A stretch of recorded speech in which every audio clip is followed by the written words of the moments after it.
We are getting conflicting reports now on the Warriors trade rumors surrounding Anthony Davis and Jonathan Kuminga. We're going to break them down on this edition of Warriors Today by Chat Sports. I'm your host, Tyler Smith, and make sure you are subscribed to the channel because we're breaking down the latest Warriors trade rumors, reports, news, all that stuff like nobody else on YouTube. Never miss a Golden State Warriors trade rumor if you're going to be subscribed here to Warriors Today. We are almost at our next milestone of 102,000 subs. Just need 340 members of Dub Nation to go down below and hit that subscribe button because you're going to get free Warriors content every day when you do. Okay, so Warriors Insider, top Warriors Insider, the closest guy to the organization, we all know, Anthony Slater, says that Kuminga's trade value is going down. And that's likely due to the DNPs that he's receiving, and he's hearing this from rival executives and whatnot, that Kuminga's trade value just isn't what it used to be. And, I mean, what did it used to be? There wasn't much value in him over the summer when the Warriors had to do all that finagling if they were going to end up trading him before the season began. But now he's on a contract for $21 million, very tradable, but he's not in the rotation for Steve Kerr. So naturally, the price is going to go down on Jonathan Kuminga. But it's more than that because Slater also dropped this nugget, saying that team sources have said in recent days that the Warriors would be willing to keep Kuminga past the deadline if nothing appealing enough materializes. Oh my God. That could be a strategic posture, and it's certainly a risk considering Kuminga, making $22.5 million this season, is currently buried in Coach Steve Kerr's rotation, having played 10 total minutes in the past month. I fear for the city of San Francisco. I'm not joking. I think there could be riots outside the Chase Center if this were to happen. This would be the culmination of it all, right, folks? Not trading Jonathan Kuminga for Pascal Siakam or Lauri Markkanen or Paul George or any of those guys that were in the Golden State Warriors trade rumors, the top level guys. Wouldn't trade him for Caruso. It's just, this is, again, the most malpractice that I've ever seen from a front office that has had a top 10 player all time. This is an absolute disservice to Steph. He's got to speak up at some point, man. But let's pump the brakes a little bit because I want to read in between the lines a little bit on this quote. I don't think they're 100% serious here. I think this is the Warriors getting a little bit desperate. They're seeing that there maybe isn't as much interest in Jonathan Kuminga or as much value given to Jonathan Kuminga as they had hoped for. So they're saying, you know what, we're cool keeping him. You know, we can deal with this. We'll get him back in the rotation, you know, all that good stuff. No, they're getting desperate. They want to trade Jonathan Kuminga, and they're telling teams that they're willing to keep him, so the price goes up a little bit. This is a report that we haven't heard up to this point, that the Warriors are willing to keep Jonathan Kuminga on the team. It's really convenient timing considering we're 1 week away from Jonathan Kuminga being trade eligible. Do we really think that they're fooling anybody? I don't think they're fooling anybody with this quote that they dropped from Slater here.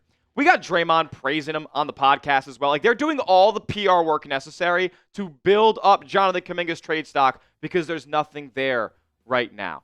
Now, that's not to say that the Warriors don't have teams interested in Jonathan Kuminga's services. Surely they do. We've heard reported interest, obviously, from the Sacramento Kings, dating all the way back to the offseason. Chicago Bulls, dating back to the offseason as well, even though nothing really came to fruition there. The Dallas Mavericks, as of late, with these Anthony Davis trade rumors that we'll get to in a second. The Washington Wizards are probably off of this list now, considering that they just traded for Trae Young on Wednesday night. The New Orleans Pelicans, who I really want to make a deal with, they have reported interest, but how willing are they to give up some of their top players for Kuminga? And the Portland Trailblazers could be willing to do a deal as well. That scares me a little bit with the Jeremy Grant stuff because that just feels like a Joe Lacob move where you don't have to give up a ton of draft capital to go do it. Anthony Davis feels like a Joe Lacob move, to be honest with you, too. Trey Murphy is where this team needs to go, but who knows if that's even going to be possible right now with Slater saying that Kuminga's trade value is kind of in the gutter at this point. Like, there may be interest, there may be teams who want him, but how badly do they want him? It doesn't seem like it's too bad at this point. So this is just bad news for the Golden State Warriors. And you could say that this is their own fault, that they have buried him in the rotation, and that's what's caused him to slip down the trade stock chart here. But at the end of the day, there's two sides to the coin. Both sides are complicit in Jonathan Kuminga's trade value being as low as it is right now. Listen to this from the B-Ball Sage, my number one Kuminga hater compatriot. The Scott Clark quote that he's tweeting says, We wait and see, but I've certainly said this as much. The Warriors have consistently tanked JK's value. The anti-JK establishment has always applauded the DMPs, but also somehow expects to get good value for him.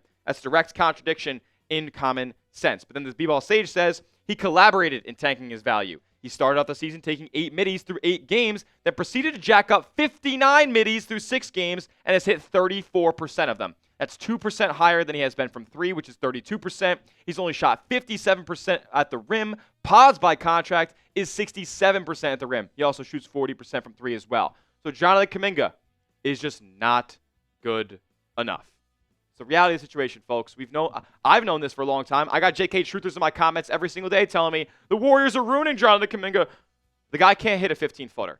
It's an absolute problem, and I think other teams realize that he's just not a good enough or efficient enough offensive threat to where they're going to be willing to give up a player of Trey Murphy's caliber to acquire him, or Michael Porter Jr.'s caliber to acquire him. And I don't even know if the Nets want him, to be honest with you guys. They'd be smart not to. But that's the position that the Warriors and Jonathan Kuminga have put themselves in now. They could be on a collision course towards a whole lot of nothing here in the next month. With that being said, predict it for me down in the comment section. Will the Warriors trade Kuminga?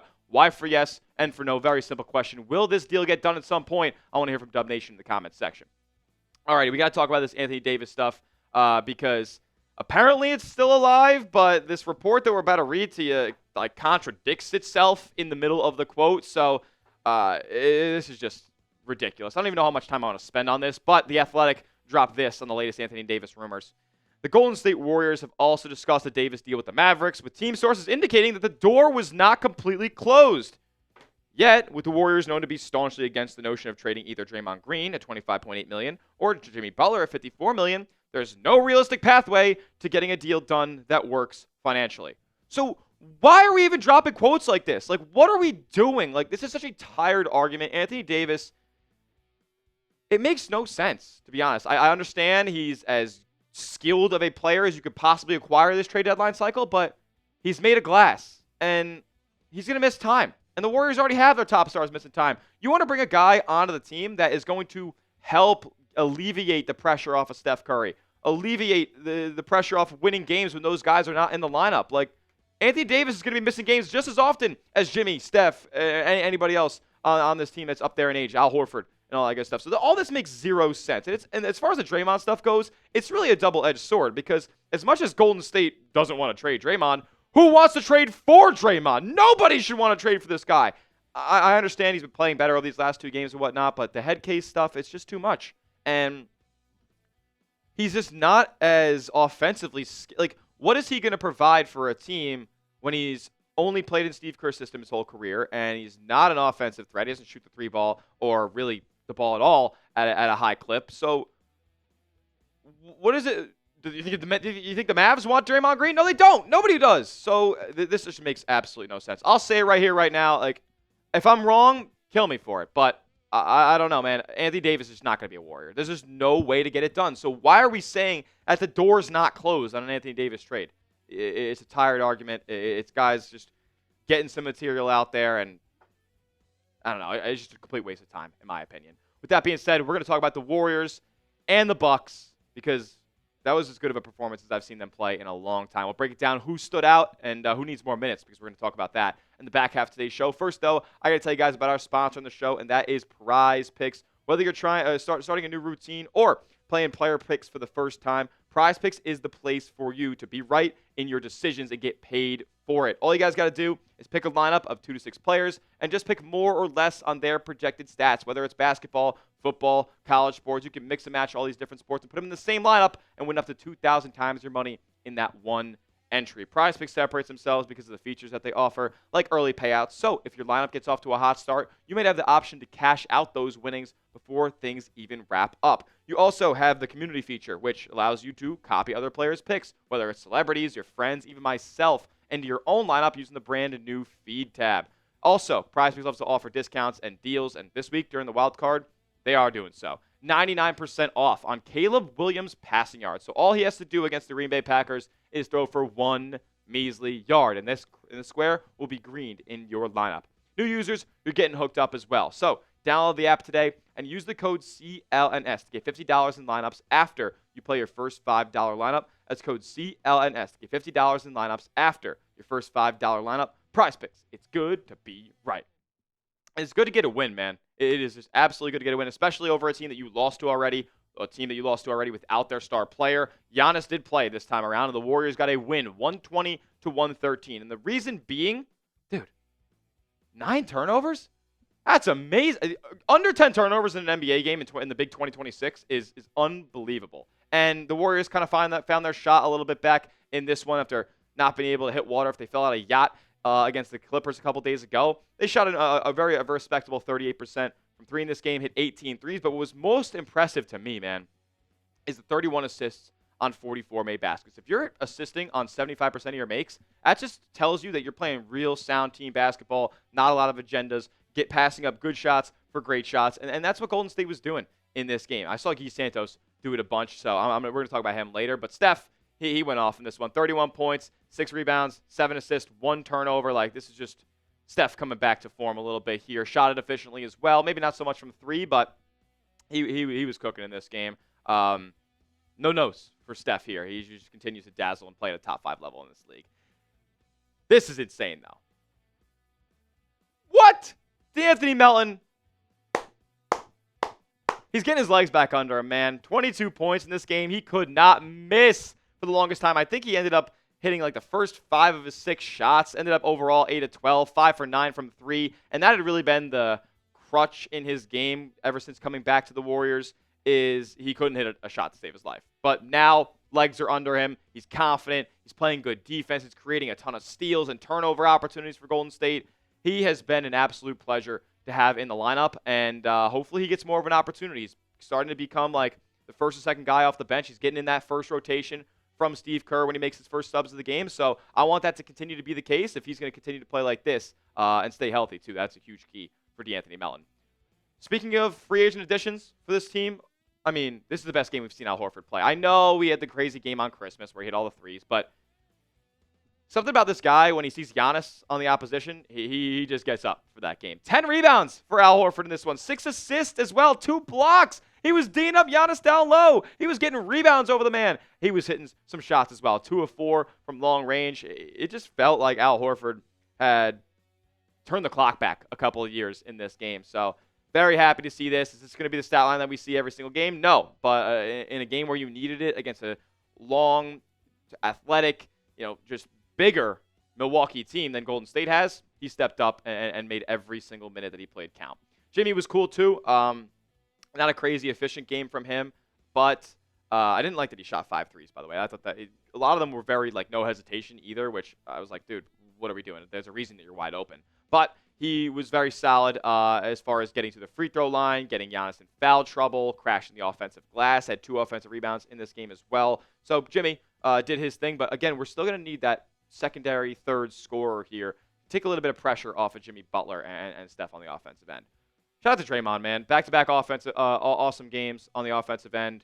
A lot of attempts last night for Draymond. 12 from the field. He did hit 3 triples, which is insane. He's feeling a little bit more confident now. He had a rough phone call with his mother after he got ejected a couple of days ago. So that was something that I thought was pretty funny when I was hearing it in the post-game presser from Steph. But Draymond kind of back to form a little bit here, and he continues to just this crazy assist-to-turnover ratio over the last 2 games. I think it's 29-2. That's utterly ridiculous.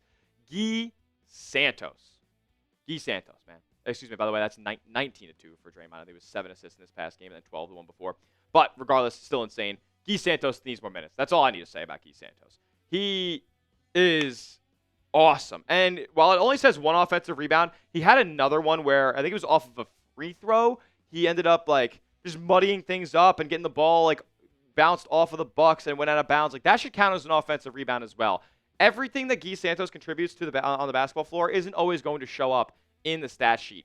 One of the one assist that he ended up having was he was open on the right wing and he ended up making a nice pass at the top of the key for a Steph 3, which was just wet. So it was really, really smart, sound play from Guy Santos. He did turn it over twice, but I thought he was great in this game. He deserves to be in the lineup earlier than he was in the Clipper game where he played the entire 4th quarter. Steve Kerr subbed him in the 1st quarter yesterday, and he played really, really solid. With that being said, I still think they need to make a big trade. If you think so too, if you think the Warriors need to make a huge trade before the deadline. Prove it to me. Make it happen like today's video. Make sure you are subscribed to the channel as well, youtube.com/WarriorsTV for the latest and greatest on your Dubs all season long. We'll keep you guys tapped in with all the latest trade rumors as we hear them. So we'll see you guys then. And as always, let's go Dubs.